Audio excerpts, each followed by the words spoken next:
নমস্কার, এই মুহূর্তে সরাসরি দেখছেন উড়ান নিউজ লাইভের পর্দা। ব্যারাকপুর বিজেপির আইন অমান্য কর্মসূচি ঘিরে ধুন্ধুমার। আইন শৃঙ্খলার অবনতির প্রতিবাদে সোমবার অর্থাৎ আজ বিজেপির ব্যারাকপুর জেলা আইন অমান্য কর্মসূচির ডাক দিয়েছিল। এদিন দুপুরে বিজেপির রাজ্য সভাপতি সুকান্ত মজুমদারের নেতৃত্বে ব্যারাকপুর লালকুঠি মোড় থেকে মিছিল শুরু হয়। যদিও চিড়িয়া মোড় সংলগ্ন বিটি রোডে পুলিশ 3টি বাঁশের ব্যারিকেড করেছিল।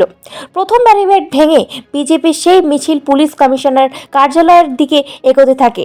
দ্বিতীয় ব্যারিকেড ভাঙার চেষ্টা করলেও পুলিশ বাধা দেয়। ততক্ষণ সঙ্গে থাকুন, দেখতে থাকুন উড়ান নিউজ লাইভের পর্দা। ব্যুরো রিপোর্ট, কুয়েলি নস্করের সাথে ক্যামেরায় বিশ্বজিৎ নাথ। শান্ত হয়ে গেছে, এখনো দেখি টেনে হিসেবে পুলিশ সবাইকে নিয়ে যাচ্ছে। পুলিশ ভীত সন্ত্রস্ত করার চেষ্টা করছে বিজেপি কর্মী সমর্থকদেরকে, ভাবছে বিজেপি ঘরে ঢুকে যাবে।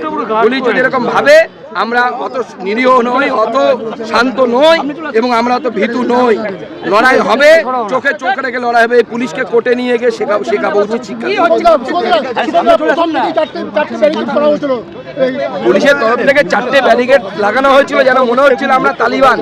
আমরা এখানে